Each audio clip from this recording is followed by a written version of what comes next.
فأعوذ بالله من الشيطان الرجيم بسم الله الرحمن الرحيم ومن آياته أن خلق لكم من أنفسكم أزواجا لتسكنوا إليها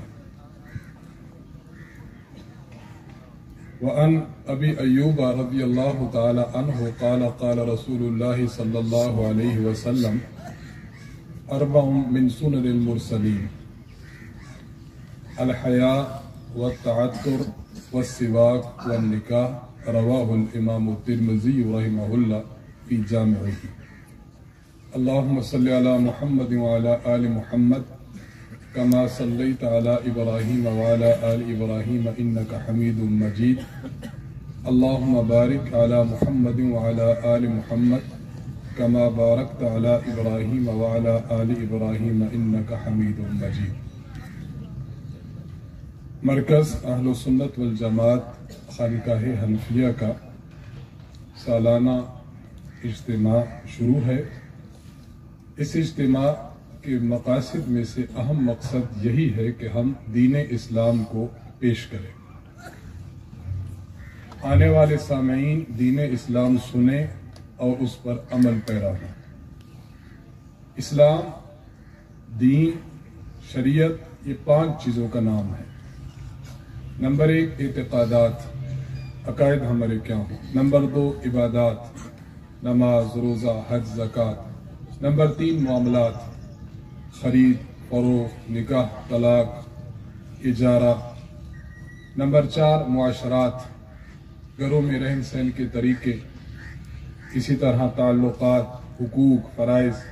اور نمبر 5 اخلاقیات، کہ انسان اچھے اخلاق اپنائے اور برے اخلاق سے اجتناب کرے۔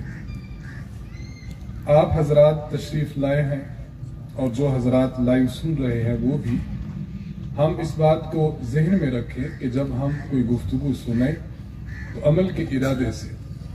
آج ہم یہاں سن رہے ہیں، اگر اعتقادی چیز ہے تو اس کا اعتقاد رکھیں، اگر وہ عملی چیز ہے تو جب گھر جائیں تو اس پر عمل پیرا ہو۔ معاشرے کے متعلق ہے تو اس پر ہم معاشرے کے اصلاح اور فلاح و بہبود کے لیے عمل پیرا ہوں۔ دین اسلام کے ان 5 اجزاء میں سے دوسرا اور تیسرا جو جز ہے، یعنی عبادات اور معاملات، عبادت بھی ہو اور معاملہ بھی ہو، اس پر بہت سی چیزیں ہیں۔ آج کی اس محفل میں میرے ذمہ جو موضوع سپرد کیا گیا ہے وہ ہے مسائل نکاح، یعنی نکاح کے احکام، نکاح کے فضائل اور نکاح کے مسائل۔ نکاح کو 2 حیثیتیں حاصل ہیں۔ نمبر 1 نکاح عبادت بھی ہے اور نمبر 2 نکاح معاملات میں بھی شامل ہے۔ اس لیے نکاح کے متعلق، اور نکاح یہ ہمارے معاشرے کی بنیادی چیز ہے، آج ہم نکاح کے متعلق احکام سمجھیں، مسائل سمجھیں اور اس نیت کے ساتھ سمجھیں کہ ہم اپنی ذات سے شروع کرتے ہوئے انشاءاللہ معاشرے میں نکاح مسنونہ کی ترویج اور اشاعت کریں گے انشاءاللہ۔ نکاح کے متعلق میں بنیادی طور پر 6 باتیں عرض کروں گا، اسے آپ حضرات درجہ بدرجہ سمجھتے جائیں۔ نمبر 1 نکاح کے فضائل۔ نکاح کے فضائل میں قرآن کریم اور احادیث مبارکہ میں کئی چیزیں تفصیل سے آئی ہیں، میں 2 احادیث آپ کی خدمت میں پیش کرتا ہوں۔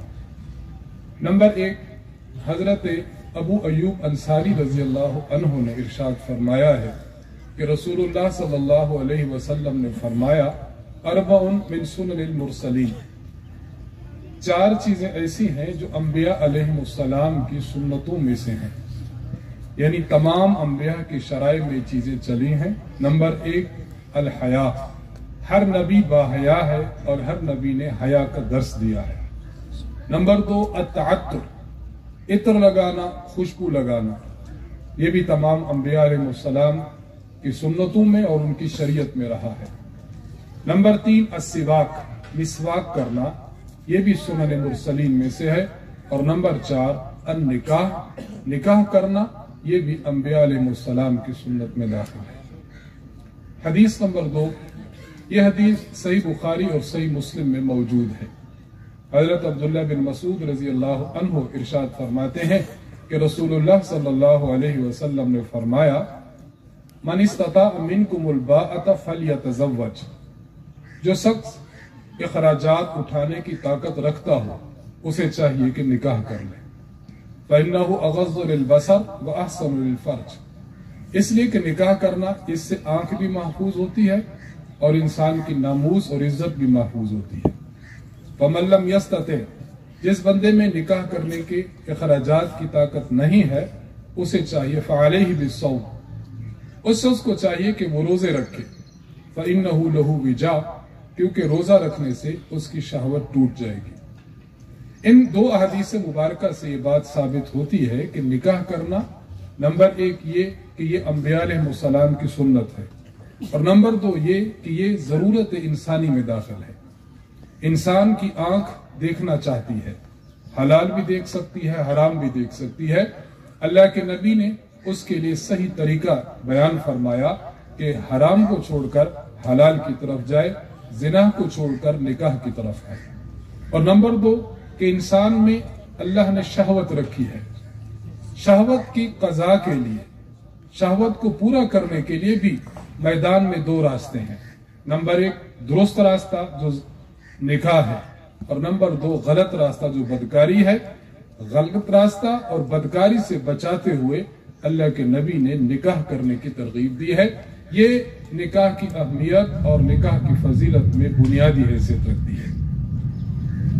नंबर दो, निकाह जब इंसान करता है तो निकाह के मकासद क्या होने चाहिए।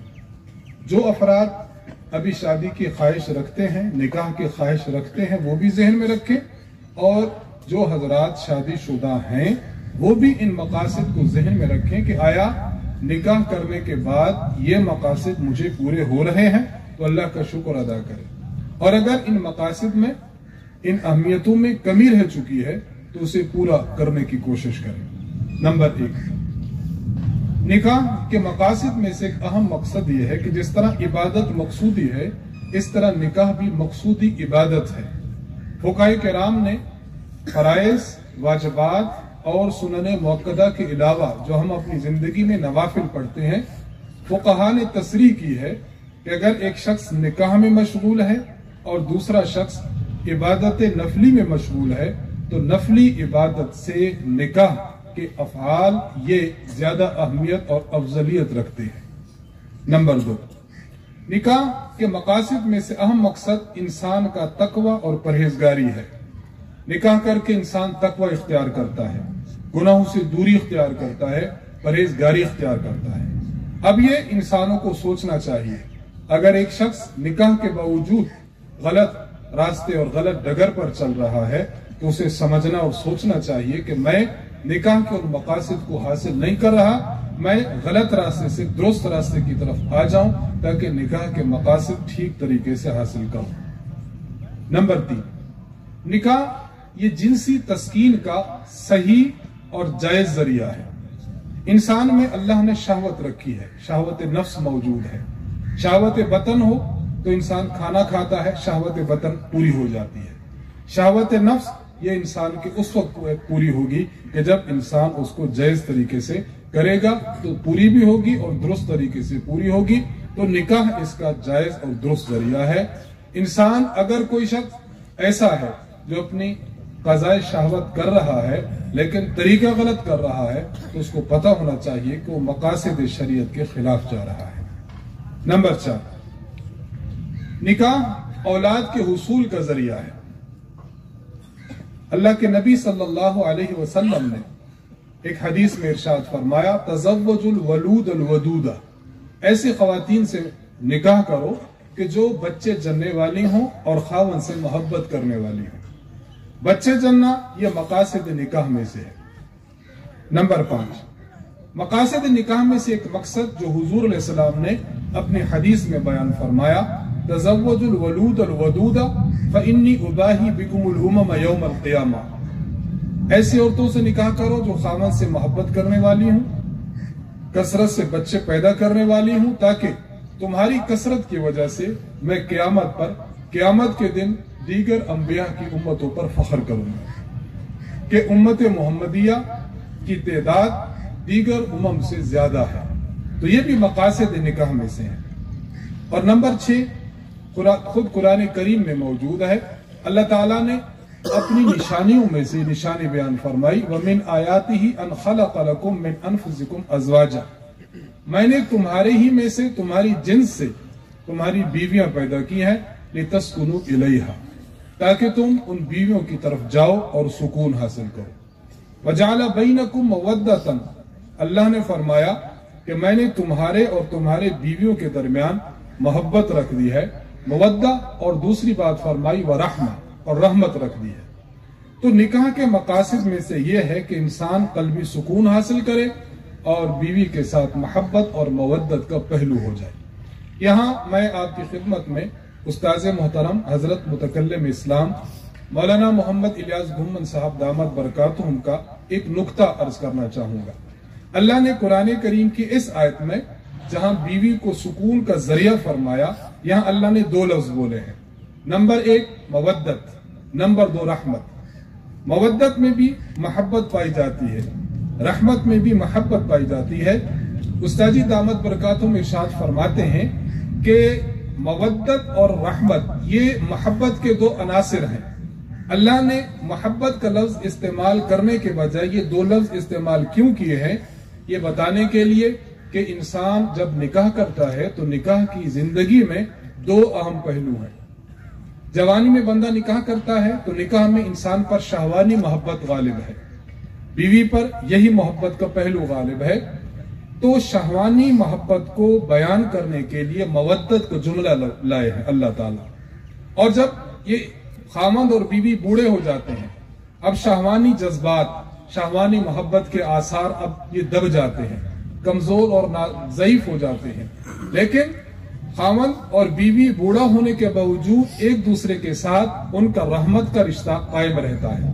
بابا جی پوچھتے ہیں کہ امی نے تسی روٹی دیتی ہے کوئی نہ، بیوی بھی پوچھتی ہے کہ ابا نو صادقہ لے آؤ، کھانا پک گیا، کھانا آ کے کھا لو۔ اب ان میں شہوانی جذبات تو مغلوب ہیں، لیکن رحمت اور شفقت کے جذبات اب بھی ہیں۔ یہ 2 قسم کے جذبات جو انسانی نکاحی زندگی میں ابتدا اور انتہا پر محیط ہیں، اگر اللہ یہ 2 الفاظ نہ فرماتے تو انسان کو کبھی سمجھ نہ آتے۔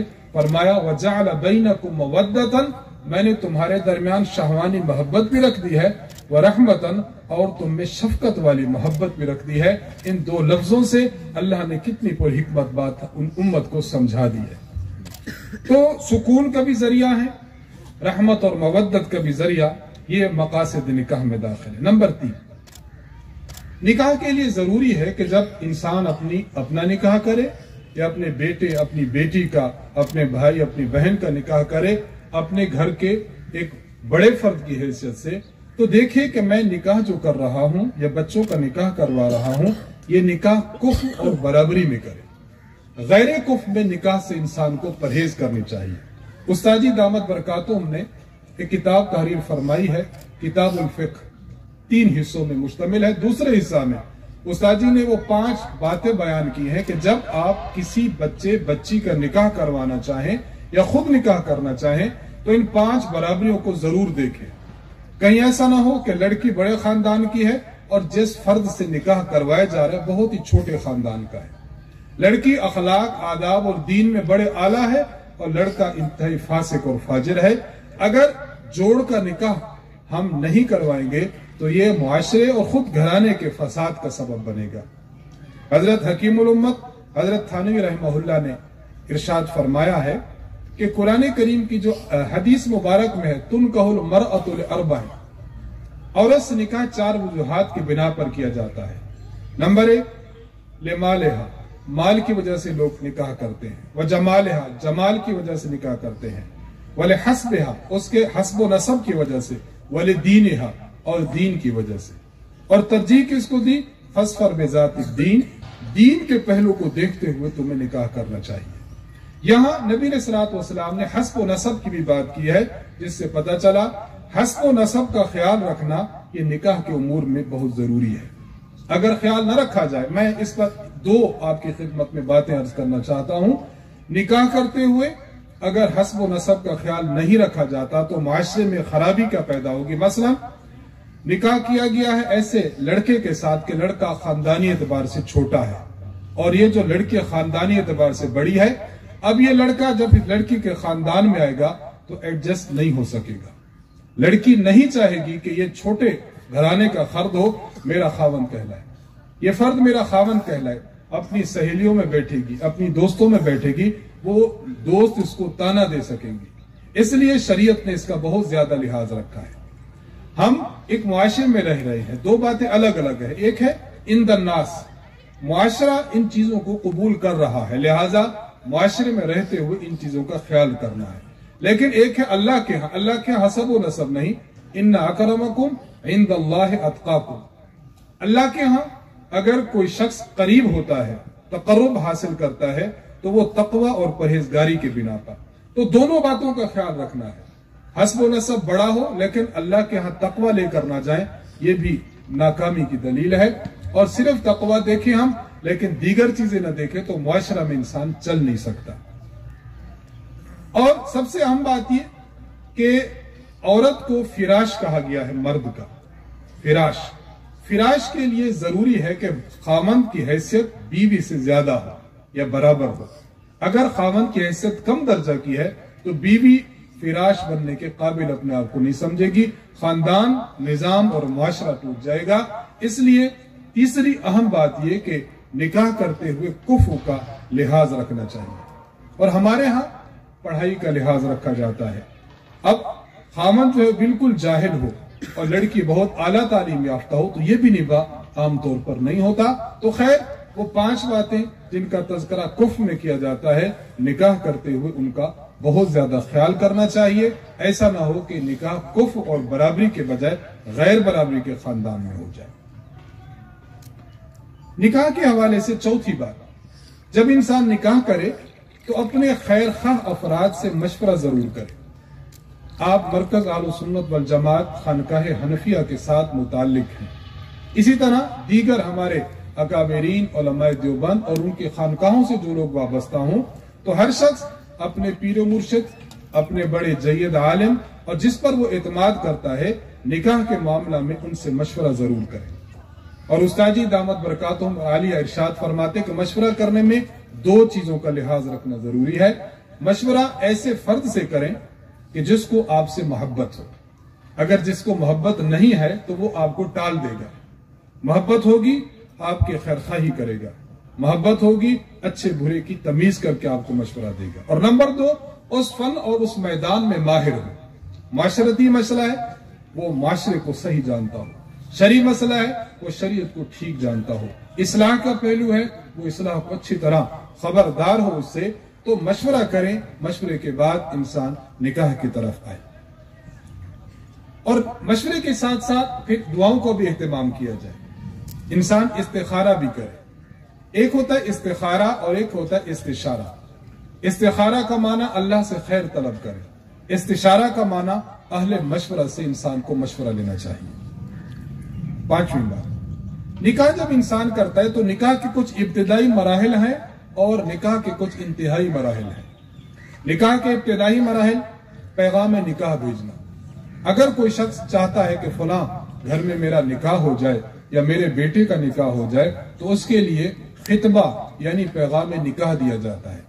یہاں ایک بات بہت اچھی طرح یاد رکھنی چاہیے، آپ کو اگر پتا ہے کہ فلاں شخص نے فلاں گھر میں فلاں لڑکی کے لیے نکاح کا پیغام بھیجا ہوا ہے اور وہ اس پر آمادگی ظاہر کر رہے ہیں تو شریعت کا حکم یہ ہے لا یخطب علی خطبۃ اخیہ، کوئی شخص کسی کے پیغام نکاح پر اپنا پیغام نکاح کبھی نہ بھیجے۔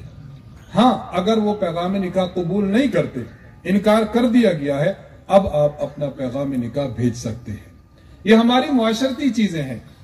خانقاہ حنفیہ میں آنے کے مقاصد میں سے اہم مقصد کہ ہم جہاں عقائد سیکھتے ہیں، عبادات سیکھتے ہیں، ہم وہاں اپنے معاشرتی تعلیمات کو بھی سیکھیں۔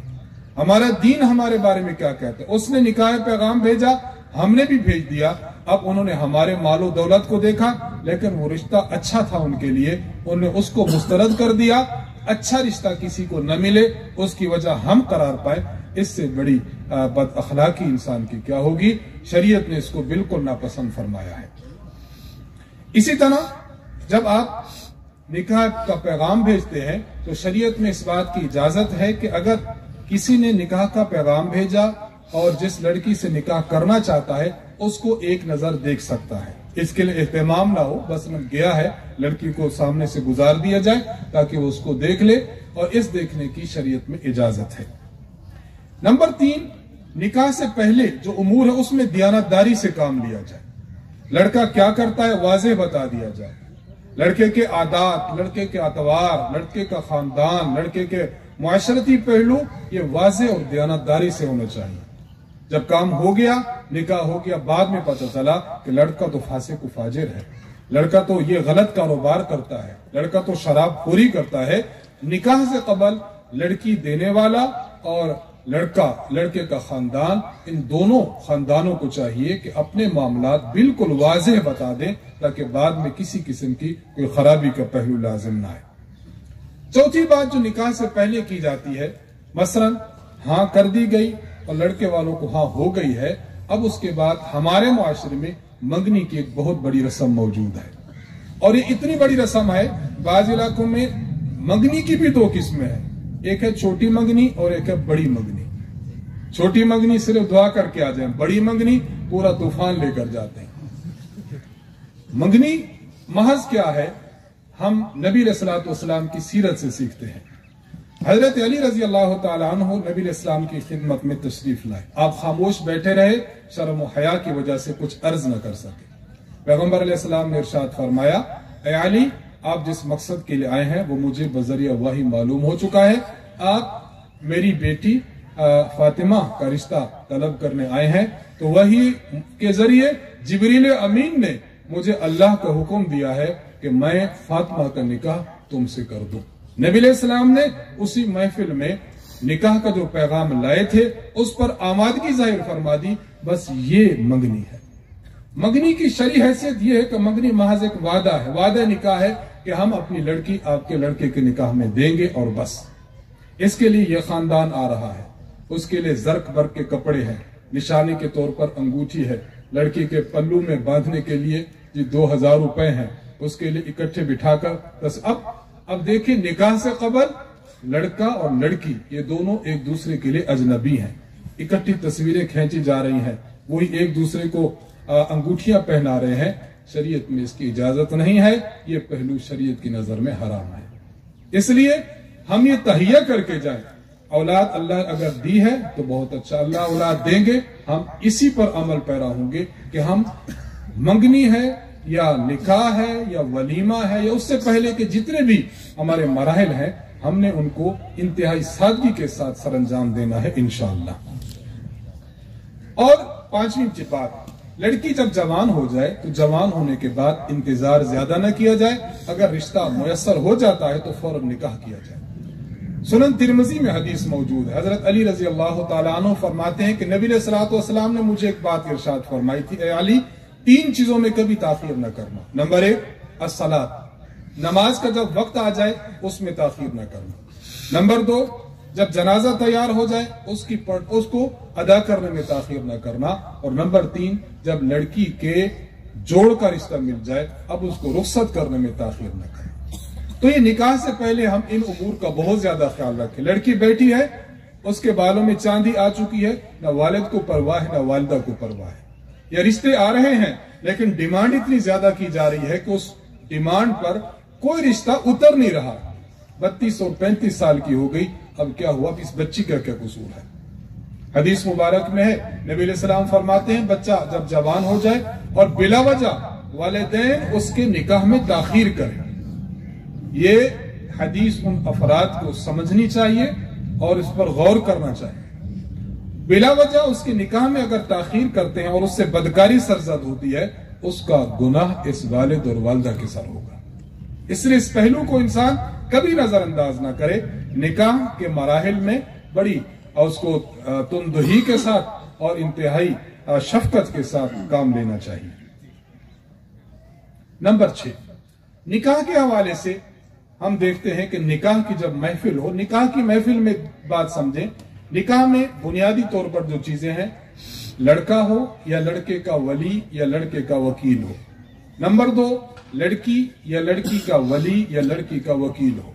और नंबर 3, 2 गवाह मौजूद हो। नंबर 4, वहां पर महर का तायुन किया जाए कि फला महर होगा।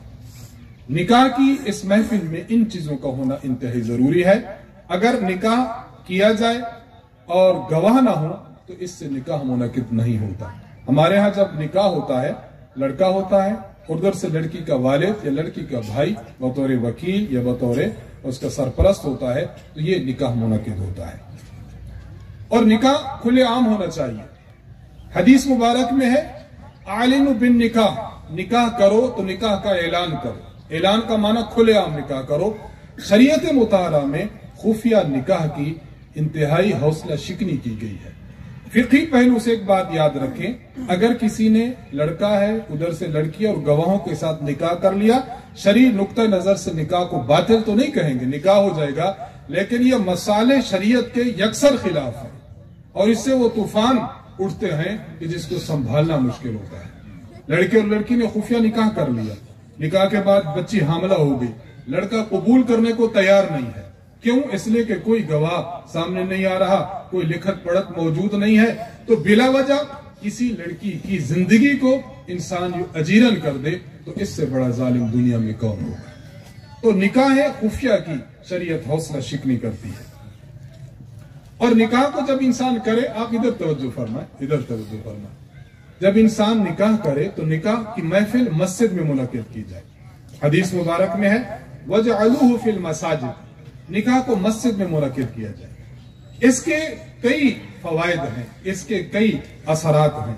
निकाह जब मस्जिद में होगा तो लोग मस्जिद में जाएंगे तो मस्जिद में ढोल नहीं होगा, मस्जिद में इंसान नाच गाना नहीं करेगा। अगर आप किसी और जगह निकाह कराएंगे तो निकाह के फौरन बाद ढोल शुरू हो जाता है, नाच गाना शुरू हो जाता है। गैर शरई रस्में मस्जिद के तक़द्दुस की वजह से लोग उनसे रुक जाते हैं। एहतिमाम करें इसका, निकाह करना जी आपके यहाँ मस्जिद कौन सी है, अहले हक की जो मस्जिद हो वहां आप तशरीफ ले जाएं और वहां जाकर अपना निकाह करें। और निकाह के हवाले से एक बात यह भी है कि निकाह में किसी खास महीना या किसी खास वक्त की कोई कैद नहीं है। बाज अफराद मुहर्रम के महीना को निकाह के लिए माअज़ल्लाह मायूब समझते हैं और बाज महीनों को अपने लिए भारी समझते हैं। शरीयत में किसी किस्म की कोई ममानत नहीं, ना दिनों की ना अय्याम की। सूरज गिरन हो रहा है, निकाह नहीं करेंगे कि सूरज गिरन मुकम्मल हो जाए उसके बाद निकाह होगा, इसकी भी शरीयत में कोई ममानत नहीं है। निकाह के हवाले से बस जब जरूर जोड़ का रिश्ता मिल गया, बिस्मिल्लाह करके निकाह की महफिल को लाया जाए। और बाज़ अफराद निकाह हो गया, निकाह होने के बाद दूल्हा को करीबी जी फलां मजार है, उस मजार पर ले गया, उस मजार पर हाजिरी दिया है। इस हाजिरी की कोई हैसियत नहीं है, यह गलत रस्म है, गलत पहलू है और बदएतिकादी की इंतहा है। इसलिए जिस इलाके में यह रस्म हो और आपका वहां पर बस चलता हो, हिकमत के साथ और अपनी कुव्वत के साथ, संजीदगी के साथ इस पहलू को खत्म करना चाहिए। निकाह की महफिल में बाज मर्तबा ऐसा होता है कि निकाह में जो काजी साहब हैं, काजी साहब कलमे पढ़वाते हैं। कलमे पढ़वाने की शरई हैसियत क्या है? देखिए, कलमे पढ़वाना जरूरी और लाजिम नहीं है, लेकिन हमारे उलमा ये फरमाते हैं कि बेदीनी और बददीनी इतनी ज्यादा हो चुकी है कि बाज मर्तबा बंदा अपनी जुबान से ऐसे कलमात कुफरिया कह डालता है कि उसको इल्म नहीं हो पाता। तो हमारे उलमा ने उस मौका पर यह बात की है कि अगर तू कलमे पढ़वा ले अच्छा जरूर है, वाजिब और लाजिम नहीं है। इसी तरह जब ईजाब और कबूल किया जाता है, जी फलां बिनते फलां का निकाह इतने हक मार के एवज और बहक शरीयत मोहम्मदी तुम्हें कबूल है, एक मरतबा कबूल कह दे इससे निकाह हो जाता है, 3 मरतबा लाजमी नहीं। अगर कोई पुख्तगी के इरादे से ये पहलू करता है कि 3 मरतबा कह दे तो इसकी गुंजाइश जरूर है। महफिल निकाह जब हो तो उस निकाह के बाद फिर सामईन में और जो हाजरीन महफिल है उनमें छुआरे तकसीम किए जाए। छुआरे तकसीम करने का माना कि छुआरे लुटाए जाए, इस तरह इंसान उसको फेंके ताकि वो लोग कबूल करें और उसको ले ले। ये खुशी का मौका है, खुशी का मौका है। हमारे यहाँ मरकज में एक मरतबा निकाह हुआ, बड़े उस्तादी दामद बरकातुम तशरीफ फरमा थे। तो जिस शख्स ने छुआरे लुटाए थे वो लुटाने के बजाय वो मार रहा था। उस्तादी फरमाने लगे कि छुआरे हदीस में लुटाने का तो हुक्म है, मारने का हुक्म नहीं है। आप मार रहे किसी को जख्मी कर देंगे किसी की आंख में लग जाएगा। तो बहरहाल ये खुशी की महफिल है, एक जो है वो प्यार और मोहब्बत की महफिल है, और दो घरों के और दो खानदानों के मिलने की महफिल है। तो उसमें ये मोहब्बत और पहलू है कि उसमें आप छुहारे लौटा दें। महर के बारे में एक बात ज़हन में रख ले, महर बहुत कम ना हो, इतना कम कि औरत को बताते हुए आर महसूस हो, और इतना भी ज्यादा ना हो कि दुल्हा की पसली उसको बर्दाश्त न कर सके। दोनों खानदानों का लिहाज रखा जाए, बहुत कम भी ना हो, बहुत ज्यादा भी ना हो, मुतवस्सित दर्जे का। निकाह के हवाले से जहेज के मुतालिक एक बात समझ ले। देखिए, बाज लोग हजरत फातिमा ज़हरा रजी अल्लाह ताला अन्हा को जनाब रसूलुल्लाह सल्लल्लाहु अलैहि वसल्लम ने जो तोहफे दिए थे, मसलन उसमें एक यमनी चादर दी थी, और अलसी की छाल से भरी हुई 2 निहाली दी थी, 4 गद्दे अता फरमाए थे, प्याला था, चक्की थी, मशकीजा था, और एक घड़ा था, ये दिए थे। तो बाज हजरात इन चीजों के पेश नजर कहते हैं कि बच्ची को जहेज देना। हमारा मौक़िफ़ इस हवाले से यह है कि जहेज की जो मुरव्वजा जहेज है, ये वो सूरत नहीं थी। अगर ये होता कि हर बच्ची को देना है, तो नबी अलैहिस्सलाम की 4 बेटियां थी, आपने 4 बेटियां अपने घर से रुखसत की हैं। जो ये चीजें दी है वो हजरत अली रजी अल्लाह ताला अन्हो के शादी के मौका पर हजरत फातिमा को दी थी। बाकी बेटियों को नबी अलैहिस्सलातु वस्सलाम की जानिब से देना साबित नहीं है।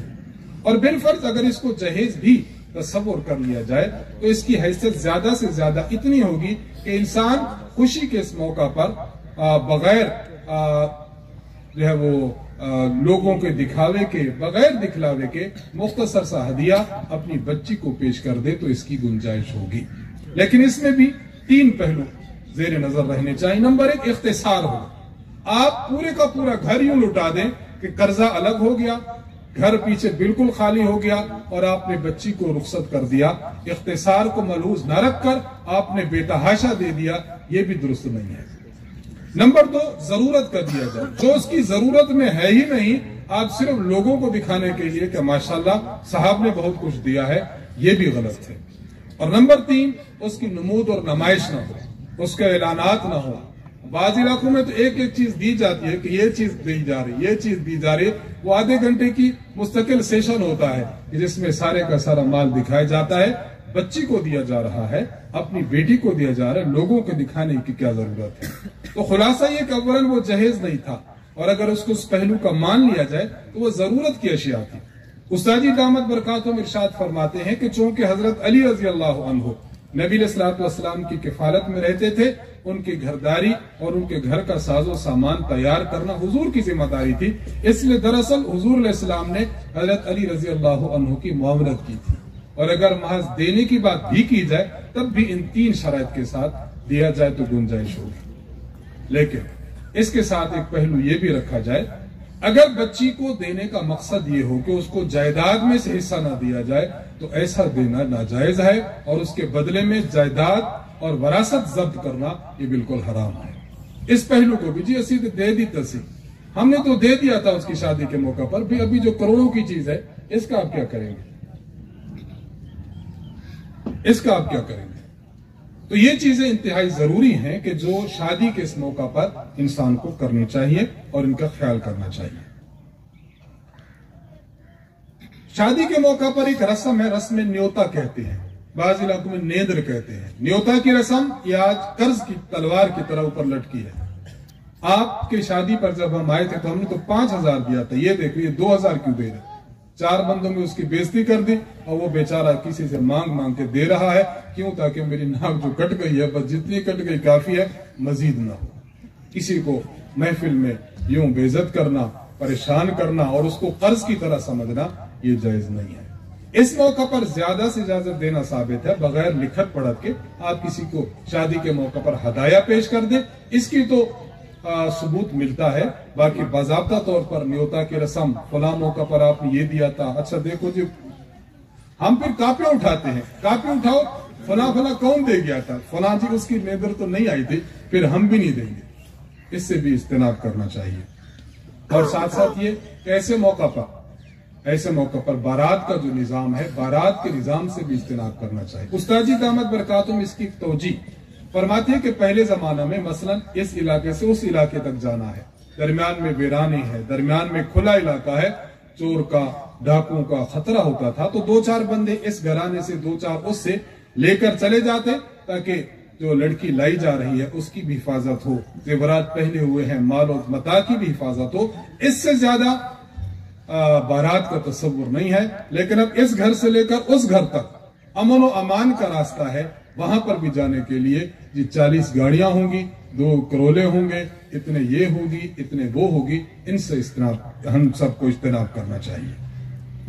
शादी के मौका पर नाच गाना है, इससे इज्तनाब करें। बेपर्दगी है, इख्तिलात है, मर्द और जन का माहौल है, इससे इज्तनाब करना चाहिए। इसी तरह फजूल खर्ची है, आतिशबाजी है, पटाखे हैं, इससे इज्तनाब करना। घर के जो सरबराहान हैं वो कम अज कम औरतों पर कंट्रोल करें कि फजूल खर्ची से दूर रहें। घर के सरबराहान है अपने लड़कों पर, बच्चों पर कंट्रोल करें कि आतिशबाजी से इंतहाई दूर हो जाए। कुरान के साए में रुखसती की जाती है। पूरी जिंदगी कुरान देखा नहीं, लेकिन आज बच्ची रुखसत हो रही है। कुरान के साए का माना यह है कि तालीमात कुरानी के साए में बच्ची को रुखसत किया जाए।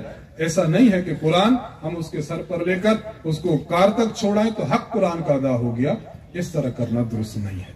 बस आखिरी बात मैं अर्ज करके बात खत्म करना चाहूंगा